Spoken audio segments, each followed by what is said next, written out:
How do you get your kick drum to sound tight, powerful, and punchy in your mix? Well, that's what I'm going to share with you in this video as I walk through how to go about mixing your kick drum. Hey, I'm Reagan Ram with Orpheus Audio Academy, and in this video, I'm going to walk you through how to create a powerful, punchy, and tight kick drum that sounds amazing in your mix. And you don't need any special plugins to achieve this. You can do this using just stock plugins or free plugins. All right, so step one is going to be saturation. So I'm just using some Chroma Glow here, which is a free saturation plugin in Logic. I'm using some retro tube saturation. Experiment with different saturation types, but adding some just saturation to your clean kick drum can really go a long way. So probably backing up using some really good samples is important too, or recording properly if you're recording live drums. So that is really the most important step, is getting it right at the source. In my case, I'm using this drum sample from the Beatmaker Vice plugin here. And it's already got some effects on it. I don't know what that is, but makes it a really good sounding sample that's great for my genre of music. Now, speaking of samples, one of the absolute best places to go to find amazing pro quality samples is the Lander sample library. You can see here just a fraction of some of the samples that are available to you. And if you're looking for a nice kick sample, we can just type in kick. Down here, you see literally hundreds of thousands of kick drum results. And so we can go to advanced filter and select more closely what we're looking for. We can go by genre. So say we're looking for disco, and there's some other like subgenres we can do. We can test some of these out. So that's a loop, but we can go to one shot. So if we just want one shots.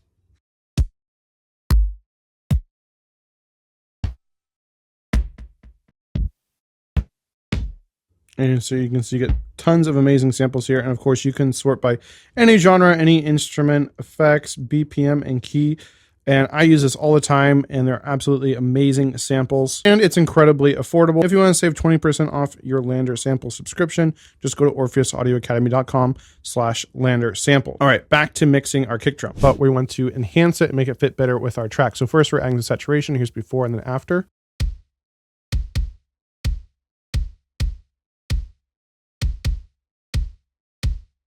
Now I'm bypassing everything below 120, so the low frequencies are staying the same. It's just adding some more energy to those higher frequencies, helping it become more present in the mix. Then next, what we're going to do is add some compression and EQ. I'm using this SSL channel strip plugin here. I know Analog Obsession, I think other ones have like free versions of this, but I really like this one here by Waves, because I want to again get a little bit more saturation, get some more of that console solid state saturation onto my tracks as I create a vintage style of pop music called synthwave. I also love this because it's the EQ and the compression all mixed into one, and I can create a really nice preset that works for me. Actually, I'm going to do that now.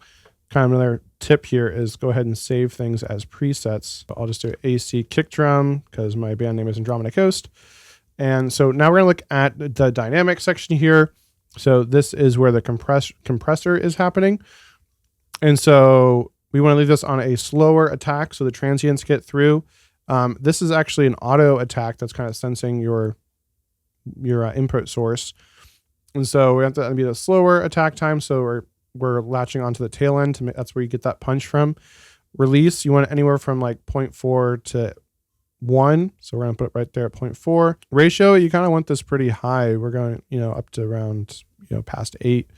And threshold, I'm just going to go for like 3 to 6 dB of compression.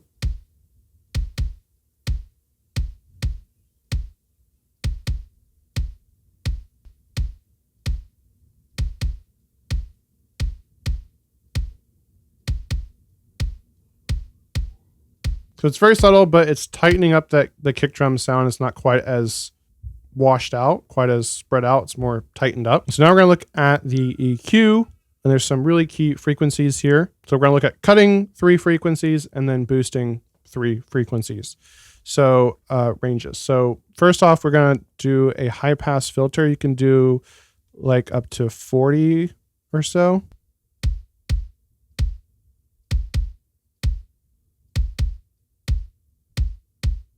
So you can hear you're really losing it when you go up that high, but when you go up to 40, you're not really hearing it.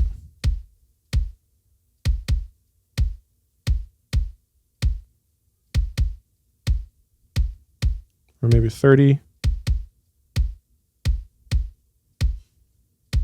Again, just helps tighten up the low end there and remove some of that unneeded boomy energy at the very bottom. Some people can't even really hear that low, to about 30 hertz there.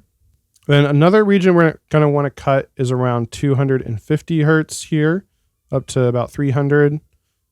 And so we'll go ahead and cut that down a good ways. We'll use a tighter bell curve there.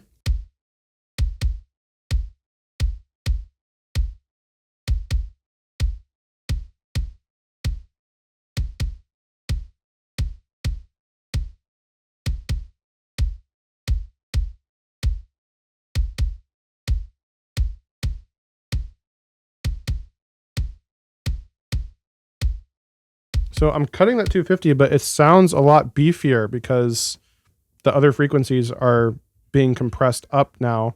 So even though we're cutting like a low mid frequency, it sounds beefier and like it has a whole lot more energy. It sounds like we boosted, but we actually cut. And we don't have any more ranges to cut. So another one we want to cut is around 900.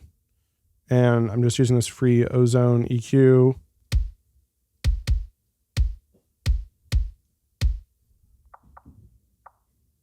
Get kind of like a knocking, like the bounce of a basketball type of sound. It's not that pleasant.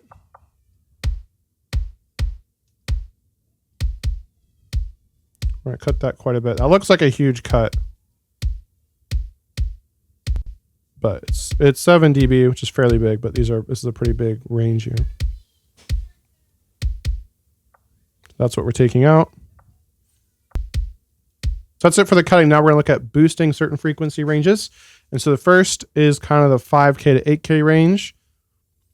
So let's listen to that. So we'll boost this up by about 5 to 6.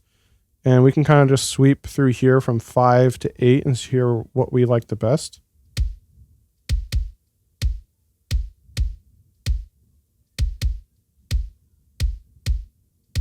So that's pretty good right there. You get a more pointy kick there. It's kind of poking through the mix better. Obviously we're hearing it in solo, but that would definitely make it more audible in the full mix. And the next range to boost is around 2.5 to 4.5K. So anywhere from like here to here. Again, we're just going to kind of use our ears and hear and listen to what we like better. We're going to boost this up again. And let's listen.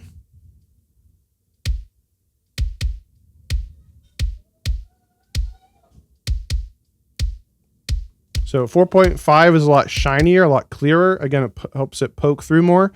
But if you want like a more edgy or gritty type kick, then we put it down to like 2.5. So that's nice. But I think in this case, we're going to go maybe kind of in the middle there. So then we'll bypass the EQ without the EQ and then with it in. And we'll probably just volume balance this a little bit because we are boosting quite a bit. So then without this plug-in in, then with it in.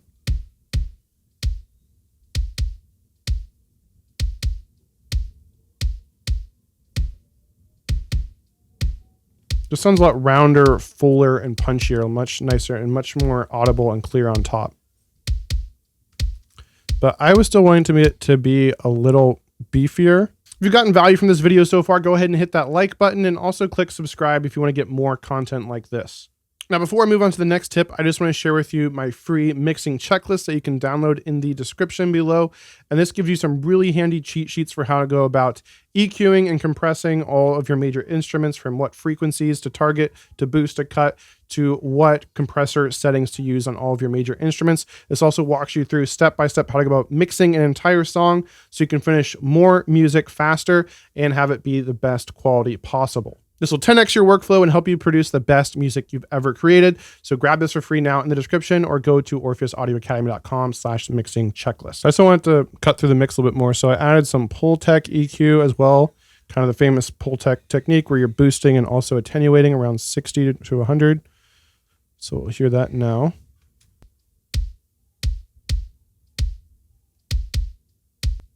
A lot beefier, a lot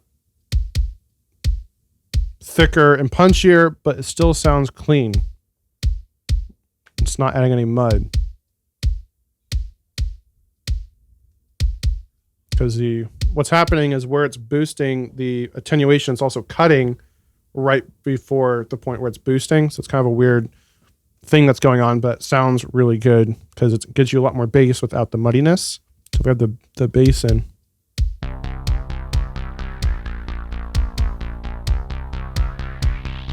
Just kind of lose the kick a little bit, the power of the kick without this in. There we go. Now you're really hearing the thud. You can also put it at 100 if you want that a little bit higher of a thud. Big difference.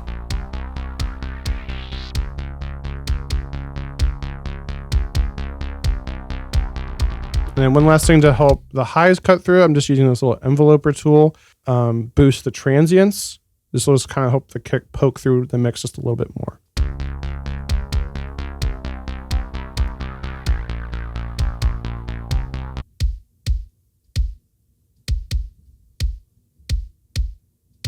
So without the Pultec and the enveloper,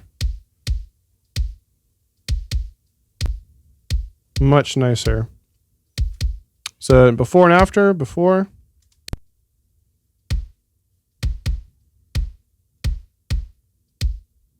Much cleaner, rounder, punchier, thicker. And let's hear it in the context of the full mix, which this track isn't mixed yet. So keep that in mind. We really lose the kick there.